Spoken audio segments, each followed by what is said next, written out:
Have you ever begged the night not to remember you? The thought burned through Alma's chest as she ran, breath ragged, shoes sliding on wet pavement. Someone was behind her, close enough for her to hear his breath. She turned down a narrow alley, heart hammering, the smell of gasoline thick in the air. Neon light blinked off the puddles like broken stars. She grabbed the payphone, jammed coins into it with trembling hands, and whispered, "Please, please don't let him take me." Static filled her ear, then a stranger's calm voice. "Where are you?" "I don't know," she gasped. "He found me." Headlights burst around the corner. A dark shape stepped into view. "Listen to me," the stranger said, his tone low, steady. "Drop the phone. Move left. Stay down." Alma dropped it and threw herself sideways. The man chasing her lunged, and another figure emerged from the shadows, swift, deliberate.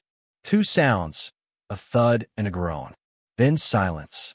Alma looked up to see the stranger standing over her attacker, rain sliding down his jaw. His eyes were steady.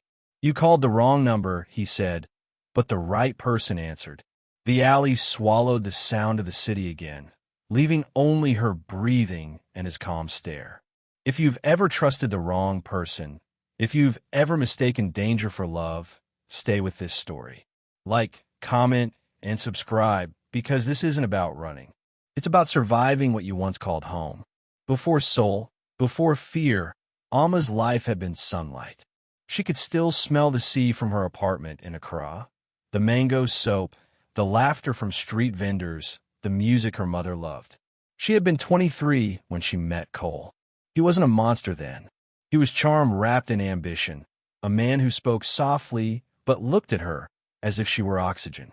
They met at a charity gala where she worked as a fashion assistant, adjusting dresses on models who never looked twice at her. Kole noticed. "You're the only one here who looks like she belongs," he said, handing her a glass of champagne she hadn't asked for. She laughed, nervous. Belongs where? Everywhere. It was such a simple lie. She wanted to believe it. Within weeks, he filled her days with flowers, calls, and promises. "You're different, Alma," he'd whisper against her skin. "You see people." At first, love felt like wings.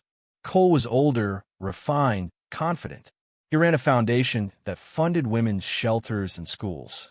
When he invited her to work on his projects, she thought she was helping him build something good. He flew her to Lagos, London, Dubai. He taught her which wine to order, how to disappear behind polite smiles. But slowly, his kindness turned into instructions. "Don't wear that color. Don't talk to him again. Why do you smile so much when I'm not there?" She told herself it was love's price. Until the night she found his ledgers. It happened by accident. She'd been searching for a missing invoice on his laptop. The folder she opened was named Mirrors. Inside were documents disguised as fashion export reports, each with strange stitching codes. Her mother had been a seamstress. Alma knew the pattern language immediately. Those numbers weren't fabric shipments. They were people. She sat frozen, reading names hidden inside thread counts. Children, women, shipment dates. That night she asked him, voice shaking, "What are you doing?" He smiled as if she were a child. "You're not ready for the truth. Then tell me anyway." "I'm fixing the world, Alma. Some people need direction. I give it to them. You sell them." His smile faded. "Don't ever say that again." When she tried to leave, he locked the door. He didn't hit her that night. He didn't have to. The threat lived in his voice, smooth as silk. "You walk out. You destroy us both. Remember that." She did remember. For months. Every morning he apologized with gifts, bracelets, trips, tenderness. Every night he reminded her who controlled the key. Love blurred into fear, fear into habit. Then came the gala in Lagos where he flaunted his power openly, shaking hands with officials while a quiet line of women disappeared into black vans. She caught a glimpse of a girl no older than 16 being ushered away, terrified. Alma stepped outside, ball in her throat, and called her friend in London. "I'm not safe," she whispered. Her friend's answer was simple. "Then run." So she planned. She copied the ledgers onto a flash drive hidden in a lipstick tube. She booked a flight to Seoul using a false name because Kole's business partners had roots there, and maybe, she thought, hiding among his own network was the only place he wouldn't look. The night she left, he came home early. She was at the vanity, pretending to pack for another trip. He leaned in the doorway, smiling. Going somewhere, just sorting things. Without me. Not everything has to be about you. He stepped closer. The perfume on his suit made her dizzy. Everything is about me, Alma. You know that. Her heart pounded. She met his gaze and forced a smile. Then you'll find me, won't you? He laughed, kissed her forehead, and walked away. She waited until the house went quiet, then slipped out barefoot, carrying only a coat and a purse. At the airport, she kept her head down. Every announcement sounded like his voice. She boarded the plane shaking, clutching her passport so hard the paper bent. When the flight took off, she cried silently until the city lights vanished. For 12 hours, she rehearsed new names, new accents, new lives. She told herself she'd start over. But guilt followed her through the clouds. She remembered his first smile, the way he said everywhere. She remembered thinking she could save him if she stayed a little longer. She remembered the first time she realized saving him meant losing herself. When the plane landed in Seoul, she stepped into a city of glass towers and quiet faces. She thought distance would erase him. She was wrong. Kole's reach stretched farther than oceans. She felt it every time her phone buzzed, every shadow that lingered too long behind her. She rented a room in a narrow street lined with neon signs, started working nights cleaning in a cafe. Her boss spoke little English, but liked her smile. She kept her head down, learned the subway map by heart, and avoided mirrors. Weeks passed. She began to breathe again. Then came the envelope under her door. No return address. Only a photo of her at the cafe, circled in red ink. The next day, she packed what little she had and ran. That's how she ended up in the alley, breath tearing through her chest, praying to a stranger through static. That's how she met the man who would change everything. Alma didn't remember collapsing, only waking to a dim ceiling and the hum of rain against glass. The room smelled faintly of citrus and antiseptic. She sat up fast, panic flooding back, but a low voice cut through it. You're safe. For now. The stranger from the alley sat at a table across the room, sleeves rolled up, typing on a laptop. His expression was unreadable. Who are you? She demanded. Someone who heard you scream. You followed me. He looked up then. If I hadn't, you'd be dead. Do you always thank people like this? She pulled the blanket tighter around her. I didn't ask for help. No, he said, closing the laptop. You asked not to be taken. I handle that part. Alma stared at him. What do you want from me? Truth. He stood, poured a glass of water, and handed it to her. Start with your name. She hesitated. Alma Minsa. He repeated it, as if testing the sound. And the man chasing you? Her throat closed. His name's Kole. You stole something from him. She flinched. How did you? You talk in your sleep, he said. You mentioned a ledger. Alma's pulse raced. If you know what's in it, you should throw me out now. He studied her for a long moment. You underestimate my tolerance for chaos. Then tell me your name. Min-Jae. She took the water, hands trembling. I don't know you. Then we're even. For hours she sat in silence, listening to the rain. Every few minutes he glanced at her reflection in the glass, assessing, calculating. When she finally asked, Where am I? He said, A safe house that doesn't exist. You'll stay until I decide otherwise. Alma almost laughed. Decide? You sound just like him. His gaze sharpened. Don't compare me to your monster. The way he said it made her chest tighten. By morning, she found him already awake, making tea in perfect silence. The walls were bare except for a single calligraphy scroll. Order is mercy. Your handwriting? She asked. My father's. Was he a monk? Something like that. She didn't press further. He handed her tea and a slice of toast. Eat, he said, then talk. I don't owe you. Eat first, then talk.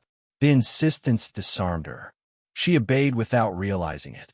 When she finally spoke, her voice shook. Kole runs an organization. He calls it a foundation, but it's a marketplace. The ledger I stole lists shipments, girls mostly. Some from Ghana, some from Nigeria, some from here. Min-Jae's jaw flexed once. And you kept evidence? In my bag. You had no bag when I found you. Her heart dropped. Then he has it. Min-Jae didn't curse or shout. He only said, then we take it back. You don't even know what you're stepping into. He met her eyes. You have no idea what I already live in. Later that day, another figure arrived, a woman with sharp eyes and the calm of someone who had seen too much. She introduced herself as Jisoo. Her handshake was brief, professional. You brought Kole's problem into our city, she said flatly. That makes it our problem too. Amma frowned. Who are you people? Janitors, Jisoo said. We clean what the law won't touch. Min-Jae gave her a look. Enough. Jisoo sighed. You should burn the girl's passport. He'll track her with it. Amma snapped. I'm right here. Stop talking about me like I'm luggage. Jisoo smiled thinly. You'll fit in fine. The next few days blurred. Min-Jae moved between phone calls and encrypted files. Amma watched him work, meticulous and silent. When she asked what he gained from helping her, he only said, balance. She wanted to hate his calm, but it steadied her. One evening, he set a series of designer jackets on the table, each tagged with coded stitching. These are Kole's shipments. You know his system. Decode them. She ran her fingers over the fabric. Every stitch is a word. This one says child. This one says return. Her voice trembled. He's labeling them like inventory. Min-Jae's hands curled into fists. Not anymore. They worked together for hours. At first, she spoke only of patterns and numbers, but slowly the silence between them softened. He told her about his past in fragments, a father who vanished, a brother who didn't survive their line of work. She didn't know which part hurt more, the things he said or the things he didn't. That night, she couldn't sleep. Memories clawed through her mind. Kole's laugh, his promises, his hands on her wrists. She rose quietly and found Min-Jae in the courtyard practicing slow, precise movements under the moon. Do you ever stop? She asked. He didn't turn. Stopping gets you killed. You think control saves you? It saves what's left.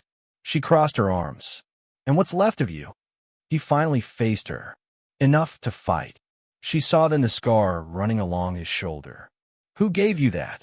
A man who thought ownership was love. For a moment, they just looked at each other, two survivors from different wars. When dawn came, Jisoo burst into the room, breathless. Kole's men hit a warehouse near Busan. He's looking for the ledger. Amma froze. He's here. Jisoo nodded. And he brought help. Min-Jae turned to Amma. He'll come for you next. We can either hide or end this. What do you mean end this? Expose him. Publicly. You think anyone will believe me? He's a saint on camera. Then we show them his hell off camera. Amma's voice cracked. You don't know what he'll do. I know exactly what he'll do, Min-Jae said. Because men like him never imagined they can lose. That evening he took her to a rooftop overlooking the Han River. The city pulsed below, calm and cruel. You wanted freedom, he said. This is what it costs. She stared at the skyline. It's beautiful. So was he once, wasn't he? Amma nodded, tears stinging. Yes, and that's what makes it hurt. He handed her a phone. Call him. She recoiled. No, he's already tracking you. Give him something to find. She understood then, bait. You're using me. I'm trusting you, he said. There's a difference. Her fingers trembled as she dialed. When Kole answered, his voice was smooth, affectionate. Amma, love. You sound tired. She swallowed hard. It's over, Kole. Over. He chuckled. You left me chaos. I clean up after you. Come home, and I'll forgive the drama. You don't own me. Of course I do. His tone hardened. You're breathing because I allow it. Her voice broke. Then stop allowing it. He laughed again, low and amused. Wherever you are, I'll find you. That's love, Amma. Endless. She hung up and turned away, shaking. Min-Jae took the phone, pocketed it. Now he knows you're alive. She glared at him. You wanted that? I wanted him desperate. You're playing with fire. I am fire. The words shouldn't have comforted her, but they did. 2 nights later, they attended a charity gala under false names, the same kind of event where Alma had first met Kole. She wore a simple gown. Min-Jae looked every inch the businessman he pretended to be. The chandeliers, the murmurs, the smell of champagne, it all pressed against her chest like a memory she couldn't escape. Across the room, she saw him. Kole, smiling, surrounded by donors, shaking hands with politicians. Her heart stuttered. Min-Jae murmured, "You ready?" Alma nodded, though her hands trembled. "Let's end it." They moved through the crowd like shadows. Jisoo monitored from the balcony, recording. Alma slipped a flash drive into a laptop connected to the projection screen. Files loaded, images, names, codes. The evidence she'd carried halfway across the world. Then the lights flickered. The screen went black. A familiar voice boomed behind her. "You never could keep secrets, Alma." She turned slowly. Kole stood only a few feet away, smile sharp as glass. "I told you I'd find you," he said. Alma's body locked. Min-Jae stepped between them, calm, unreadable. Kole's grin widened. "And who's this? Another savior?" "No," Min-Jae said quietly. Correction. For a heartbeat, no one breathed. Then chaos erupted. The chandelier trembled as the first shot shattered glass. Guests screamed. Alma ducked behind a table, heart pounding in her throat.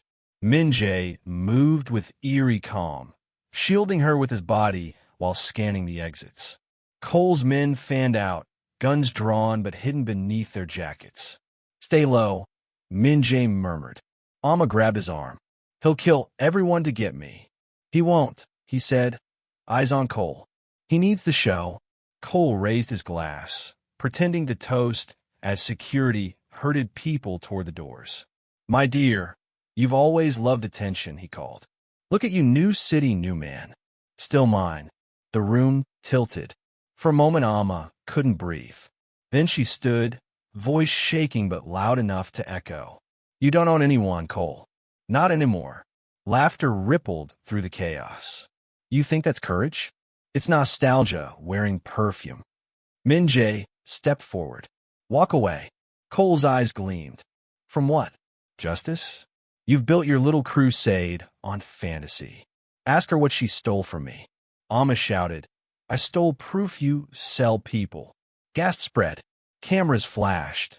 Reporters had stayed behind. For the first time, Kole looked uncertain. Then his mask returned. "You'll regret this." Min-Jae reached inside his jacket and tossed a small device onto the table. "Live feed," he said. "Every screen in this room is watching you confess." The giant monitors flickered back to life. Images of ledgers, shipping codes, faces of missing women. A murmur swept the crowd, rising to outrage. Kole's comm cracked. "Turn it off," he roared. Jisoo's voice rang from the balcony. "It's in the cloud. Good luck." Security surged forward. A shot fired. Alma felt the wind of it pass her cheek. She dropped to the floor, clutching her purse, adrenaline turning every sound sharp. Min-Jae hauled her toward a service door. "Move!" Behind them, chaos erupted, sirens, shouting, cameras flashing like lightning. They burst into the alley. Rain poured. Min-Jae signaled a car waiting at the corner. But before they reached it, headlights blinded them. A van screeched sideways, blocking their path. Doors flew open. 2 men jumped out, grabbing Alma. She screamed his name as they dragged her inside. Min-Jae lunged, slammed his fist into one man's jaw, but another hit him from behind. Metal clanged. The van sped off, tires screeching through puddles. When he stood, blood streaked his lip. Jisoo's voice crackled through his earpiece. "They've got her. I know. Police are coming." Too slow. He climbed into his car, started the engine, and vanished into the rain. Inside the van, Alma fought until a fist struck her ribs. Pain exploded. They bound her wrists with plastic ties and pulled a hood over her head. She heard Cole's voice, smooth again. "I warned you, but you never listen, do you? Let her go," someone whispered, one of his men, nervous. Cole's tone sharpened. "You think this is charity? She's an example. I'm a spat blood. You can't hide anymore." Everyone saw. He laughed softly. They saw what I allowed. The world forgets faster than it forgives. When the hood came off, she saw an empty warehouse, dimly lit, rows of crates. Her heart pounded, not from fear alone, but rage. "What do you want from me?" "I want obedience." "You had that. You destroyed it. You were perfect until you thought you were free." Alma forced herself to meet his eyes. "I was perfect when I was silent." He smiled. "Exactly." Her stomach twisted. He turned to his men. "Record this. I want her on camera when she apologizes." "I won't," she said. He reached for her face, but she jerked away. "Do it," he ordered the guard.